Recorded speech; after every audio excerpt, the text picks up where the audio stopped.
पंजाब के बहुचर्चित drug case से अज हाईकोर्ट च होवेगी रेगुलर सुनवाई। नवी बेंच एसटीएफ की रिपोर्ट से सुनेगी तकरीरां। जस्टिस अजय तिवारी के वक् होने तो बाद चीफ जस्टिस ने नवी बेंच कोल भेजा है केस। लखीमपुर कांड नूं लैके अज गृह मंत्री अमित शाह नाल मुलाकात करनगे सीएम चरणजीत सिंह चन्नी। कल राज्यपाल नूं भी सौंपिया सी मंग पत्र। तिन्ना खेती कानूनां नूं दस्सिया है पूरे फसाद दी जड़। कांग्रेसी आगू प्रियंका गांधी अजे भी यूपी पुलिस की हिरासत विच सरकारी रेस्ट हाउस च कट्टी पूरी रात। रिहाई की मंग नूं लैके रेस्ट हाउस के बाहर कांग्रेसी वर्करां ने लगाया धरना। किसान आगू गुरनाम चढ़ूणी नूं मेरठ पुलिस ने देर रात कीता रिहा। लखीमपुर जांदे होए यूपी पुलिस ने लिया सी हिरासत विच। गिरफ्तारी के विरोध विच हरियाणा च कई थां किसानां ने कीते जोरदार प्रदर्शन। अकाली दल ने अज सद्दी कोर कमेटी की बैठक। लखीमपुर कांड सने कई मुद्दों ते होवेगी चर्चा। अकाली दल ने लखीमपुर अपना वफद भेजण दा भी कीता है ऐलान।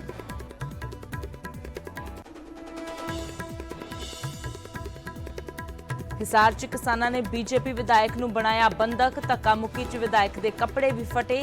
रेस्ट हाउस दे विच पहुंच के पुलिस ने बचाया। डेरा सच्चा सौदा के साबका मैनेजर रणजीत सिंह कतल मामले च अज हाईकोर्ट च अहम सुनवाई। मृतक के बेटे वालों केस ट्रांसफर करने की पटीशन ते आ सकता है फैसला। पीड़ित ने सीबीआई कोर्ट ते खड़े कीते सी सवाल। दिनकर गुप्ता दी डीजीपी अहुदे तो रस्मी विदाई। दिनकर गुप्ता नूं पुलिस हाउसिंग कारपोरेशन का लगाया गया चेयरमैन। आईपीएस सहोता ही हुण देखते रहणगे डीजीपी का काम। दुनिया भर च व्हाट्सएप फेसबुक और इंस्टाग्राम करीब 7 घंटे तक रहे बंद।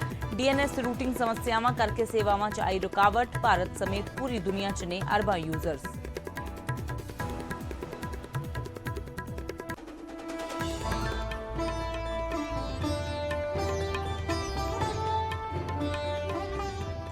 सत श्री अकाल। न्यूज़ 18 पंजाब हरियाणा हिमाचल देख रहे सारे दर्शकों का स्वागत। मैं अमृत विरदी। बुलेटिन की शुरुआत करते हैं एसटीएफ की रिपोर्ट के नाल जिस ते अज अहम सुनवाई होने जा रही है। जी हाँ, अज तो हाईकोर्ट की नवी बेंच रेगुलर सुनवाई करेगी। जस्टिस अजय तिवारी के वक् होने तो बाद नवी बेंच के कोल केस है ते जस्टिस एजी मसीह और जस्टिस अशोक कुमार वर्मा की बेंच एडवोकेट नवकिरण सिंह ने जो सुनवाई की जल्द सुनवाई की अर्जी दायर की सी। दरअसल 1 सितंबर नूं जस्टिस अजय तिवारी ने खुद नूं इस केस तो वक् कर लिया सी ते चीफ जस्टिस ने हुण जस्टिस एजी मसीह और जस्टिस अशोक कुमार वर्मा की बेंच के कोल इस नूं सुनवाई के लिए भेज दिता है जिस ते बेंच अज सुनवाई करेगा। तो बहुत चर्चित ये जो ड्रग मामला है, बहुत चर्चित इस मामले दे विच जो एसटीएफ बनाई गई सी उस एसटीएफ की रिपोर्ट के उपर सुनवाई होगी। अज तो हाईकोर्ट की नवी बेंच इस पूरे मामले ते रेगुलर सुनवाई करया करेगी। ज्यादा जानकारी लिए उमेश साडे सहयोगी जुड़े ने। उमेश की कुछ जानकारी है क्योंकि बहुत चर्चित मामला सी। अहम सुनवाई कितने बजे शुरू होने जा रही है? देखो अमृत, हाई प्रोफाइल मामला है और जब गल करिए कोरोना काल क्योंकि जिदा केस आगे बढ़े सीगे तो इस केस भी डेट पई ते उस तो बाद जो केस लग्या सी ते जिहड़े जस्टिस ने उन्होंने रिक्यूज कर लिया सी। रिक्यूज का मतलब होता है अपने आप को अलग करना इस केस तो, क्योंकि एडवोकेट नवकिरण सिंह है जिहड़े उन्होंने पिछले साल अप्रैल विच 2 एप्लीकेशन पाई सी। एक तो यदी जिहड़ी एसटीएफ रिपोर्ट है जिहड़ी उन्होंने जनता करन दी ओपन करन दी कि कोर्ट विच उन्होंने ओपन किया जाए और दूजी जिहड़े ड्रग पैडलर ने उन्हां ते कार्रवाई की गई है। बाहर बैठे जिहड़े ड्रग पैडलर ने उन्हां दे उपर लैके कार्रवाई की गई है, उन्होंने भी लैके एक एप्लीकेशन पाई सी। तो हुण ओही जिहड़ी एप्लीकेशन है उन्हां ते सुनवाई होनी है। बेंच कॉन्स्टिट्यूट हो गया है, चीफ जस्टिस ने करता ते अज जिहड़ी सुनवाई है देखना होएगा कि क्योंकि जिहड़ी फाइलां सीगियां वो फाइलां जज पहला पढ़ते ने। पहला भी मैं कई बार इदां जदों मौका आंदा पर यही कहंदे कि फाइल जिहड़ी हैगी है केस की फाइल है वो नवी बेंच कोल जांदी है, फाइल पढ़ते ने। देखना होएगा अमृत कि अज सुनवाई विच की रहिंदा है, क्या रिपोर्ट कोर्ट पढ़ती है, कोई अपने कमेंट्स देंदी है। जिहड़ा भी कुछ होएगा जरूर दर्शकों नाल साझा करांगे क्योंकि एक बहुत बड़ा ते हाई प्रोफाइल ये ड्रग केस मैटर हैगा। बिल्कुल। बिल्कुल, तो फिलहाल अज की सुनवाई ते नज़र बनी हुई है। उमेश, होर अपडेट लवांगे। शुक्रिया इस पूरी जानकारी दे लई। ते STF की रिपोर्ट के उपर अज सुनवाई होने जा रही है। बहुत चर्चित ड्रग रैकेट केस है जिस ते अज तो रैगूलर सुनवाई हाईकोर्ट की नवीं बेंच करया करेगी। जस्टिस अजय तिवारी के वक् होने तो बाद ये नवीं बेंच के कोल जो केस पहुंचा है। दरअसल 1 सितंबर को जस्टिस अजय तिवारी ने खुद नूं इस केस तो वक् कर लिया सी ते चीफ जस्टिस ने हुण जस्टिस AG मसीह और जस्टिस अशोक कुमार वर्मा की बेंच के कोल इस केस नूं सुनवाई दे लई भेज दिता है, जिस ते बेंच अज सुनवाई करेगी। तो हुण इस मामले की रैगूलर सुनवाई होया करेगी। दरअसल एडवोकेट नवकिरण सिंह ने इस केस दे विच जल्द सुनवाई करन दी अर्जी दित्ती सी ते इस तो पहलां अर्जी ते जस्टिस राजन गुप्ता ते अजय तिवारी दी स्पैशल बेंच की जो सुनवाई वो चलती रही है। मामला पंजाब की सियासत विच भी हमेशा सुर्खियां दे विच रहा है, क्योंकि STF की रिपोर्ट के उपर नवजोत सिंह सिद्धू हमेशा जो है वो सवाल भी खड़े करते रहे, इसनूं जनतक करन दी मंग करते रहे।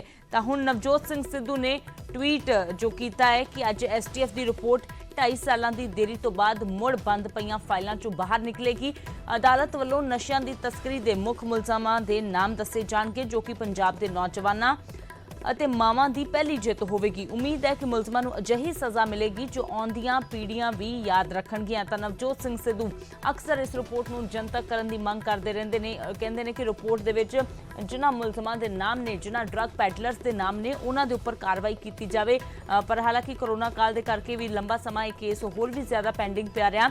ਹੁਣ ਸਿੱਧੂ ਨੇ ਕਿਹਾ ਹੈ ਕਿ ਅੱਜ 2.5 ਸਾਲ ਤੋਂ ਬੰਦ ਪਈਆਂ फाइलों के विचों ये फाइल बाहर निकलेगी, रिपोर्ट बाहर निकलेगी तो उम्मीद है कि मुलजमां नूं अजिही सज़ा मिलेगी जो आउंदियां पीढ़ियां भी याद रखणगियां।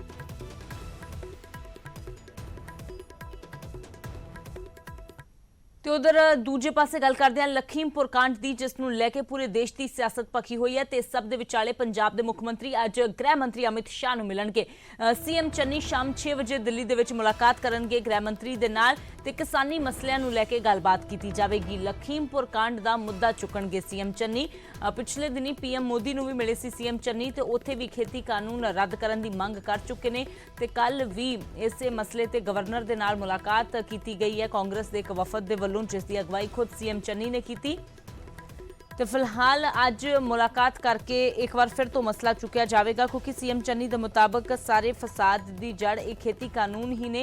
जेकर एक खेती कानून रद्द हो जान तो ना तो किसान सड़कों पर आउण ते ना ही इस तरह के हादसे वापरन। पर क्योंकि खेती कानून जो उसके उपर रेड़का बरकरार है, इसलिए किसान BJP के लीडरों का विरोध करते हैं। पर जेकर ये कानून ही खत्म हो जान तो विरोध भी खत्म हो जाएगा, अजिहा कांग्रेस का कहना है, CM का कहना है। तो इसे मंग नूं लैके अज मुलाकात की जाएगी CM के वल्लों गृह मंत्री दे नाल। कुछ होर भी कीता एक्शन लिया जा रहा है पंजाब सरकार ਅਸੀਂ ਮੈਨੂੰ ਹੋਮ ਮਿਨਿਸਟਰ ਸਾਹਿਬ ਨੂੰ ਮਿਲਣ ਜਾ ਰਹੇ ਹਾਂ ਇਸੇ ਸੰਬੰਧ ਦੇ ਵਿੱਚ ਅਮਿਤ ਸ਼ਾਹ ਜੀ ਨੂੰ ਕਿ ਇਹ ਗਲਤ ਹੋ ਰਿਹਾ ਇਹਨੂੰ ਰੋਕੋ। ਕਿੰਨੇ ਵਜੇ ਜਾਣਾ ਸਰ? 6 ਵਜੇ ਦਾ ਟਾਈਮ ਮਿਲਿਆ ਸ਼ਾਮ 6 ਹਾਂਜੀ ਵਜੇ। ਠੀਕ ਹੈ ਸਰ, ਗਵਰਨਰ ਜਿਹੜੇ ਕੁਝ ਹੋਰ ਵੀ ਕੀਤਾ ਐਕਸ਼ਨ ਲਿਆ ਜਾ ਰਿਹਾ ਹੁਣ ਪੰਜਾਬ ਸਰਕਾਰ ਅਸੀਂ ਮੈਨੂੰ ਹੋਮ ਮਿਨਿਸਟਰ ਸਾਹਿਬ ਨੂੰ ਮਿਲਣ ਜਾ ਰਹੇ ਹਾਂ ਇਸੇ ਸੰਬੰਧ ਦੇ ਵਿੱਚ ਅਮਿਤ ਸ਼ਾਹ ਜੀ ਨੂੰ ਕਿ ਇਹ ਗਲਤ ਹੋ ਰਿਹਾ ਇਹਨੂੰ ਰੋਕੋ। ਕਿੰਨੇ ਵਜੇ ਜਾਣਾ ਸਰ? ਕਿੰਨੇ ਵਜੇ? पंकज कपाही साडे सहयोगी ज्यादा जानकारी लिए जुड़े ने। तो पंकज, CM कहते हैं कि सारे फसाद की जड़ खेती कानून ही है, जेकर ये रद्द हो जान तो मसला हल हो जाए। की कुछ जानकारी है दिल्ली दौरे नूं लैके?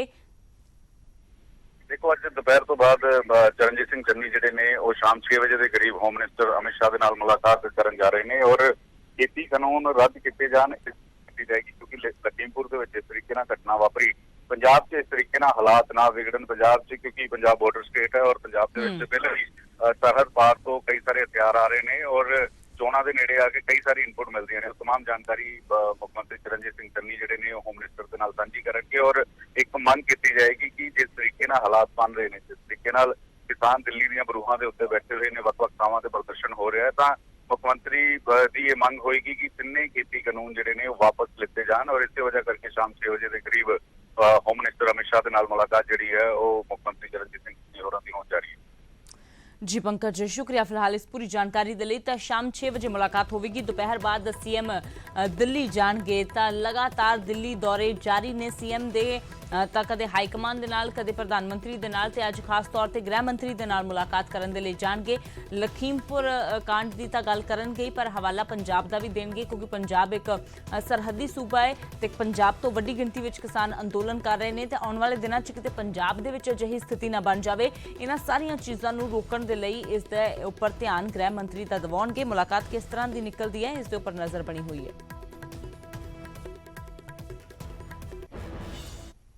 ਤੇ ਇਸ ਤੋਂ ਪਹਿਲਾਂ ਕੱਲ ਮੁੱਖ ਮੰਤਰੀ ਚੰਨੀ ਨੇ ਕੈਬਨਿਟ ਮੰਤਰੀਆਂ ਦੇ ਨਾਲ ਰਾਜਪਾਲ ਨਾਲ ਮੁਲਾਕਾਤ ਕੀਤੀ ਤੇ ਲਖੀਮਪੁਰ ਕਾਂਡ ਨੂੰ ਲੈ ਕੇ ਵਿਰੋਧ ਜਤਾਇਆ। ਮੁਲਾਕਾਤ ਦੌਰਾਨ ਸੀਐਮ ਚੰਨੀ ਨੇ ਇਸ ਸਾਰੇ ਘਟਨਾਕ੍ਰਮ ਦੀ ਜੜ ਖੇਤੀ ਕਾਨੂੰਨਾਂ ਨੂੰ ਦੱਸਿਆ ਤੇ ਤੁਰੰਤ ਇਹ ਕਾਨੂੰਨ ਰੱਦ ਕੀਤੇ ਜਾਣ ਦੀ ਮੰਗ ਕੀਤੀ। ਇਸ ਮੁਲਾਕਾਤ ਤੋਂ ਬਾਅਦ ਹੋਈ ਕੈਬਨਿਟ ਮੀਟਿੰਗ 'ਚ ਲਖੀਮਪੁਰ 'ਚ ਜਾਨ ਗਵਾਉਣ ਵਾਲੇ ਕਿਸਾਨਾਂ ਦੀ ਯਾਦ ਵਿੱਚ ਮੌਨ ਵੀ ਰੱਖਿਆ ਗਿਆ, ਜਿਸ ਤੋਂ ਤੁਰੰਤ ਬਾਅਦ ਮੀਟਿੰਗ ਨੂੰ ਖਤਮ ਕਰ ਦਿੱਤਾ ਗਿਆ। ਮੀਟਿੰਗ 'ਚ ਕੱਲ ਕੋਈ ਫੈਸਲਾ ਨਹੀਂ ਲਿਆ ਗਿਆ।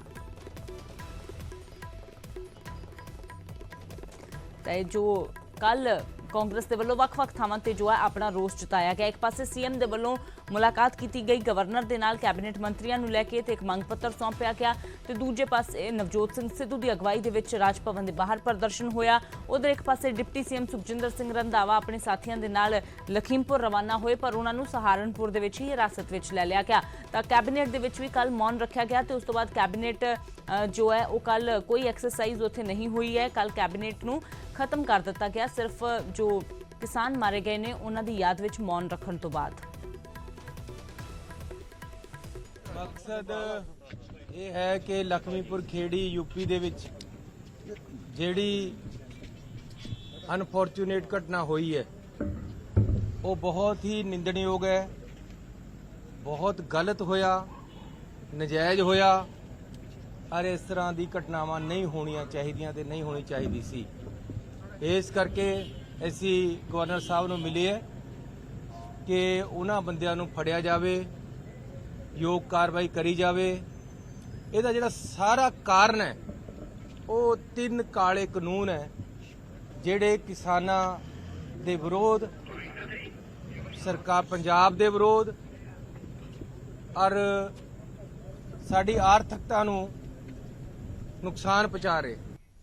तो उधर किसान आगू गुरनाम चडूणी नूं भी रिहा कर दिता गया। देर रात मेरठ पुलिस ने चडूणी नूं रिहा किया। दरअसल लखीमपुर जांदे होए चडूणी नूं हिरासत विच लिया गया सी।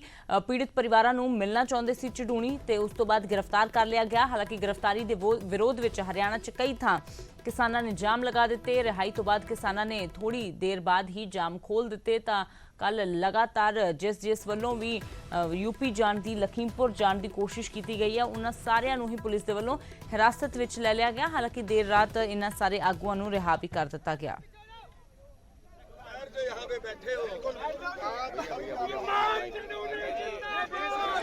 तो गुरनाम चडूणी नूं कल हिरासत विच लिया गया क्योंकि चडूणी लखीमपुर खीरी दे जो किसान मारे गए ने उत्थे उस दे पीड़ित परिवारां नूं मिलण दे लई जा रहे सी, पर क्योंकि लखीमपुर दे विच कल धारा 144 भी पुलिस दे वल्लों लगा दी गई सी, इंटरनेट सेवा ठप कर दी गई सी, माहौल कल उत्थे तनावपूर्ण सी। इसलिए जो है वो ज्यादा किसी नूं भी पुलिस दे वल्लों ते यूपी सरकार दे वल्लों अगे जाण दी इजाजत नहीं दित्ती जा रही सी। कल पंजाब दे डिप्टी सीएम सुखजिंदर सिंह रंधावा अपने साथियों के नाल गए तो उन्होंने भी हिरासत विच लै लिया गया। प्रियंका गांधी नूं भी हिरासत विच लै लिया गया, पर फिलहाल जो है वो देर रात इन्हां आगूआं नूं रिहा कर दिता गया ते देर रात वो जाम भी खोल दिते गए जो किसानां ने चडूणी नूं गिरफ्तार करन दे विरोध विच लगाए सी।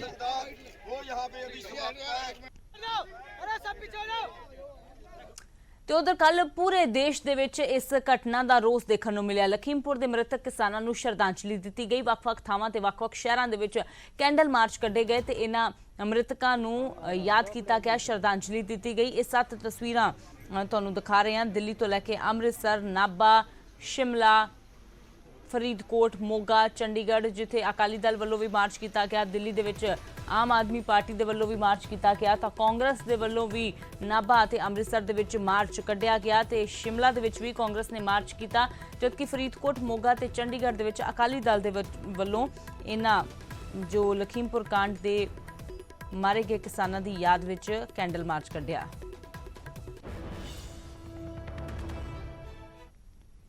ਤੇ ਉਧਰ ਜੋ ਮਾਮਲਾ ਹੈ ਉਹ ਲਗਾਤਾਰ ਵਧਦਾ ਜਾ ਰਿਹਾ ਹੈ। ਬੀਜੇਪੀ ਦੇ ਵਿਧਾਇਕਾਂ ਨੂੰ ਬੰਦੀ ਬਣਾਉਣ ਦਾ ਤੇ ਉਹਨਾਂ ਦਾ ਵਿਰੋਧ ਕਰਨ ਦਾ ਸਿਲਸਿਲਾ ਰੁਕਣ ਦਾ ਨਾਮ ਨਹੀਂ ਲੈ ਰਿਹਾ। ਹੁਣ ਖਬਰ ਹਿਸਾਰ ਤੋਂ ਹੈ, ਜਿੱਥੇ ਕਿਸਾਨਾਂ ਨੇ ਬੀਜੇਪੀ ਵਿਧਾਇਕ ਨੂੰ ਬੰਦਕ ਬਣਾ ਲਿਆ ਤੇ ਧੱਕਾ ਮੁੱਕੀ ਦੇ ਵਿੱਚ ਵਿਧਾਇਕ ਕਮਲ ਗੁਪਤਾ ਦੇ ਕੱਪੜੇ ਵੀ ਫਟੇ ਨੇ। ਰੈਸਟ ਹਾਊਸ ਪਹੁੰਚ ਕੇ ਪੁਲਿਸ ਨੇ ਵਿਧਾਇਕ ਨੂੰ ਬੜੀ ਮੁਸ਼ਕਲ ਦੇ ਨਾਲ ਮਸ਼ੱਕਤ ਦੇ ਨਾਲ ਬਾਹਰ ਕੱਢਿਆ। ਰੈਸਟ ਹਾਊਸ ਦੇ ਵਿੱਚ ਕਿਸਾਨਾਂ ਦੀ ਬੈਠਕ ਚੱਲ ਰਹੀ ਸੀ ਤੇ ਬੀਜੇਪੀ ਵਿਧਾਇਕ ਉੱਥੇ ਪਹੁੰਚ ਗਏ, ਜਿਸ ਤੋਂ ਬਾਅਦ ਬੀਜੇਪੀ ਵਿਧਾਇਕ ਦੇ ਪਹੁੰਚਣ ਤੇ ਕਿਸਾਨਾਂ ਦਾ ਗੁੱਸਾ ਭੜਕ ਗਿਆ। ਕਿਸਾਨਾਂ ਤੇ ਵਿਧਾਇਕ ਦੇ ਨਾਲ ਧੱਕਾ ਮੁੱਕੀ ਦੇ ਇਲਜ਼ਾਮ ਵੀ ਲੱਗੇ ਨੇ ਤਾਂ ਉੱਥੇ ਜੋ ਸਥਿਤੀ ਜਿਸ ਤਰ੍ਹਾਂ ਦੀ ਬਣ ਗਈ, ਪੁਲਿਸ ਨੂੰ ਉਸ ਨੂੰ ਕੰਟਰੋਲ ਕਰਨ ਦੇ ਵਿੱਚ ਕਾਫੀ ਮਸ਼ੱਕਤ ਕਰਨੀ ਪਈ। भाई कमल गुप्ता वहाँ पे आए थे तो वो उनकी नालायकी थी, उनकी प्री प्लान थी कि भाई जो है वहाँ किसानों की मीटिंग चल रही है, मैं जाऊँगा, वो मारपीट करेंगे और किसानों पे जो है भाई लाठीचार्ज होगी या किसानों के सिर तुड़वाए जाएंगे। लेकिन वो उनकी चाल जो फेल हो गई। हमने जो है किसानों ने उसको कोई हाथ टच नहीं किया और जो है फिर प्रशासन आ गया था, पुलिस आ गई थी, उसके बाद उनको जो है लेके चले गए। मैंने कहा देखो भाई, आराम से अगर किसी ने बात करनी है तो मैं बात करने के लिए तैयार हूँ, और ऐसे हुड़दंगबाजी और इस तरह से अगर आप ये सोचोगे कि मैं अकेला हूँ और आप मेरे साथ बदतमीजी करोगे तो ये बर्दाश्त नहीं। तो थोड़ी देर कहा सुनना शुरू हुआ। कोई कहने लगा कि हमने तो डॉक्टर साहब को बंधक बना लिया। हमने कहा तो फिर मैंने कहा कि मैं अगर आप बातचीत करने के मूड में नहीं है तो मैं चलता हूँ, जाने नहीं देंगे जी। मुझे ऐसे कैसे रोकेंगे आप मैन हैंडलिंग करेंगे।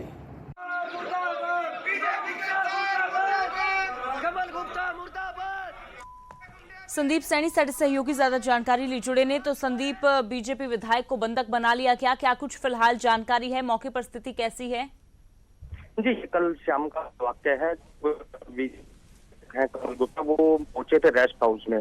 जो विधायक जी का कहना है कि उनको जानकारी नहीं थी कि किसानों की मीटिंग वहां चल रही है। वो अनजाने में वहां पहुंचे और जैसे ही किसानों ने विधायक जी को देखा तो उन्हें बंधक बना लिया और उनके खिलाफ नारेबाजी की गई। करीबन 20 मिनट तक उन्हें बंधक बनाया गया। उसके बाद पुलिस फोर्स मौके पे पहुंची और उसके बाद किसानों से उन्हें छुड़वाया गया। जी संदीप, शुक्रिया फिलहाल इस तमाम जानकारी के लिए। ਤਾਂ ਕੱਲ ਜੋ ਉਥੇ ਬੀਜੇਪੀ ਦੇ ਵਿਧਾਇਕ ਨੂੰ ਬੰਦੀ ਬਣਾਇਆ ਗਿਆ, ਕਿਸਾਨਾਂ ਦੀ ਮੀਟਿੰਗ ਚੱਲ ਰਹੀ ਸੀ ਰੈਸਟ ਹਾਊਸ ਦੇ ਵਿੱਚ ਤੇ ਉਸ ਤੋਂ ਬਾਅਦ ਜਿਵੇਂ ਬੀਜੇਪੀ ਵਿਧਾਇਕ ਉੱਥੇ ਪਹੁੰਚੇ ਤਾਂ ਉੱਥੇ ਕਿਸਾਨਾਂ ਨੇ ਵਿਰੋਧ ਕੀਤਾ, ਧੱਕਾ ਮੁੱਕੀ ਵੀ ਹੋਈ ਹੈ। ਪੁਲਿਸ ਨੂੰ ਕਾਫੀ ਮਸ਼ੱਕਤ ਇਸ ਵਿਧਾਇਕ ਨੂੰ ਬਾਹਰ ਕੱਢਣ ਦੇ ਲਈ ਕਰਨੀ ਪਈ ਤੇ ਇਸ ਦੌਰਾਨ ਕੱਪੜੇ ਵੀ ਵਿਧਾਇਕ ਦੇ ਫਟੇ ਨੇ, ਇਹ ਕਿਹਾ ਜਾ ਰਿਹਾ ਹੈ।